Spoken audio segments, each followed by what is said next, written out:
Hi, my name is Reese Bailey. I'm the Library Academic Director at Hopkinsville Community College. And today I want to explain and show you how to conduct a search for scholarly academic sources to satisfy your need for during research assignments. And we will take a look at the EBSCOHost Database to achieve that. I want to go to the Hopkinsville Community College website, so I'm going to click on that, Hopkinsville Community College, and you would click on Current Student and scroll down and look at your current student resources. You could click on the library link, and that would take you to the library page, whereby we have an online database link as well. We're going to go in and click on the online database link, and it takes us directly to the Muse Proxy application server, which serves as our online database page. Here, in the row that is entitled All Categories, you see several tabs there, and the letter on each of those tabs represent the first letter in the databases that we have under that tab. That is the first letter in the name of those databases and the number of databases that you'll find there. And so we want to use the EBSCOHost database, so we go to E7, click that link, and there's many EBSCOHost databases here, but the one database that has all the others as sub-databases is the EBSCOHost list. And it doesn't say EBSCO ebook. That's our 39,000 ebook collection that's available. It is included in the EBSCOHost number 2 database there, and so are all the rest of those databases. So we want to click on the number 2 database for EBSCOHost so that we have access to the full selection, and we are taken to the online database page. These are the sub-databases within the EBSCOHost database. You can read the title and descriptions and ensure that the databases you choose are aligned with your search term or phrase, and that will assure that you will get only the most relevant results as a result of your search. The Academic Search Complete database is owned by EBSCOHost. Other databases have the database companies paying EBSCOHost because their search engine is the state-of-the-art, world-leading database search engine. But EBSCOHost, the Academic Search Complete database, cuts across all disciplines. So I'm just going to choose that one. And as I said, you would look at the title and read the descriptions to ensure which databases, depending on your search term or phrase, align best with your search term or phrase. I want to click Continue to go on to the Find Field database. Here, you want to enter a term, and I want to put, my term is going to be race relations.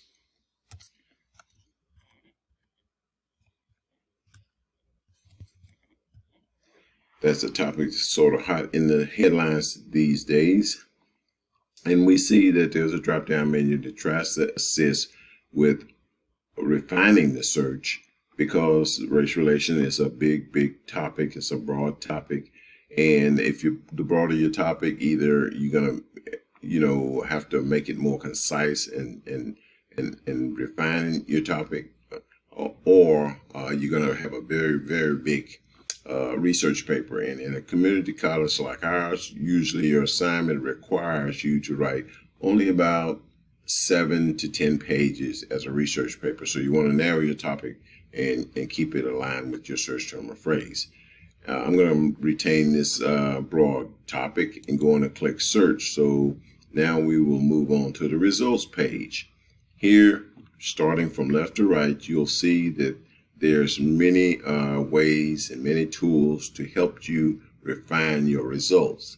And I'm just going to skip down to the limiters. You want to always select full text to screen out all the abstracts and reviews and those sorts of things. You could use the references that only the references that provide the reference information link for the references they use to do their research. Another great tool is the publication date bar. In many instances, your assignment requires your information or your data does not exceed the 10 years of since the publication of that article or that source.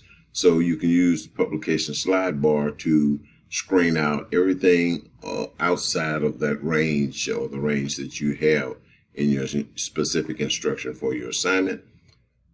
For my search term, the first article that was published in this database or was published known to man, it was back in 1892, and that's some pretty old information on, and you may need that old information if you're doing the history of it or something like that, but that's a lot of things have changed since 1892 in the area of race relations. So you can slide the date bar to the left there to get down to about 10 years or so of the most recent publications in that area.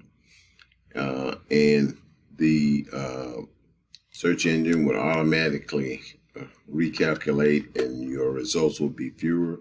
Initially, when I got to this page from searching it from the previous page, the find field page, I had more than 20,000 results, and now I'm down to about 10,000, and these are 10,000 of the most relevant results on this topic. You can see that this list is actually sorted by relevance, and if you want to sort it in other ways, there's other options. Now we want to find and click on a topic that seems to be relevant. Number one here is thought to be the most relevant based on the algorithm of the database, but I'm going to choose number two in order to show you many of the tools that are available, some of which are not available for PDF documents and for ebooks. So I'm going to click on this link, and that once you click on the link here in the results page, it takes you to the original source document. You can get this document as a PDF or as an HTML document, and this is the full document that you can read, print. You can print 100% of any article, 10% of any ebook, has all the stats and information that you need. But I want to point out some information about the retrieval tools. This database provides you a Google Drive, so you can, once you find an article or information, you can save your search results in a Google Drive, which you can access anywhere, day or night, just kind of like a OneDrive, and your account as a student provides you a OneDrive availability to save online. You could create a folder by clicking on sign in, and then don't click on sign in again. Once you go to the next page, you want to scroll down and click on create one now, and then go in and put in basic information that you know you're going to remember. Last name, first name, student email would be preferred. And create a username and password. That if you could do that as your student log-on information, would probably be something that would help you out and be very consistent, give you less things to think about. You fill out all the information, give the consent, and then click continue, and it will create your folder and your profile. And anything that you save in the folder will stay there for 180 days, and every time you open the folder, it will renew for an additional 180 days. I'm just arrowing back a couple of clicks, and I'm back on the original source page looking at some more of the extraction tools. You can print 100% of any article, as I said, 10% of any ebook in any range, like 10 to 20, 30 to 40, any range on that until you get 10% of that book. You can save any article to a disk or to your computer. And there's a citation tool. This is very handy because it just makes it so much easier to be able to properly cite each document, each source that you find in this database provides the citation elements for that article or that source. And sometimes when you copy and paste it into your works cited page, it'll lose its format, but you can quickly get it back into the format since you have all the elements to properly cite the source. I'm going to go on and close that. There are other very useful tools here that you can use, and I invite you to go back and just check on these and test them. And you can also save notes in here. A lot of times, students want to believe that they can sit down and in one sitting they can write a final research paper, and that's just unrealistic in many, many instances. Usually you have to write an outline, write a draft, and then go through 2 or 3 or 4 or 5 drafts and get someone else to read your paper to make sure it makes sense. There's a whole process to using to get into a final product, because you have to really error-proof your paper and properly cite it if you want to get the grade that you expect to make. And that's a good high grade in any course. But you could use this to save a note in your folder with this document, and you could use those notes to show you and explain to you where you left off, how to proceed, any ideas you might have had, because you're going to have to take breaks and get away from the document and then come back to it to get it all finished up. I'm going to close that out. I didn't make a note of it, but I will tell you, if you go and click the add to folder and you do have a folder set up, if you don't have a folder set up, it'll add it to that folder anyway. But when you log out of the database, the document goes away. It won't be there when you need it. But when you click on a folder and you have something in it, or whether you have something in it or not, it'll show you here all the different types of information and sources and materials that you can save. That would be your own personal copy for 180 days, renewing every time you open the folder.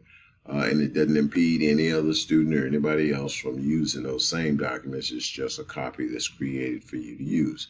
Just above that column on the left, there's a link that says back. That takes you back to the original source page. And I just want to point out that if you ever need information on how to cite a source that is not in this database, you can click on the help menu. It'll open up. It has tutorials that are 1 to 5 minutes long. It shows you how to do advanced searches, how to use audiobooks-based searches, all sorts of information. But as far as the citations, what I wanted to show you is when you scroll down to the bottom of this help system, it has a list that says citation styles. And if you click on one of those, such as APA or MLA or whatever, it takes you to that particular citation style page. And it has examples and templates as to how to properly cite, include formatting any journal, whether it's an article, a journal article. You have this template that you can copy and paste into your works cited page, and then look at that journal article and extract the elements of information required to properly cite it, whether it's a magazine article, newspaper, a book chapter,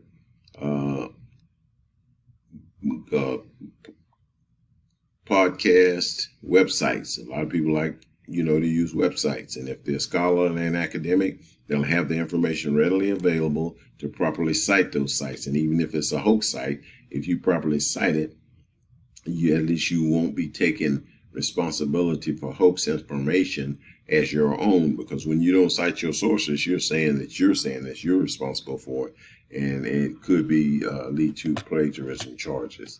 So I'm going to close the help system, and that's all I'm going to share with you about this particular database right now. If you need any help, you look on the college library website under Contact Us. You'll find all the staff members listed, and you'll have contact information there. And my name is Reese Bailey, Library Academic Director. It's my responsibility to help students with the research projects. I'm not going to do it for you, but I'm going to make sure that you know the process to get it done. So if you need any assistance, please don't hesitate to let me know. Have a great day. Thanks.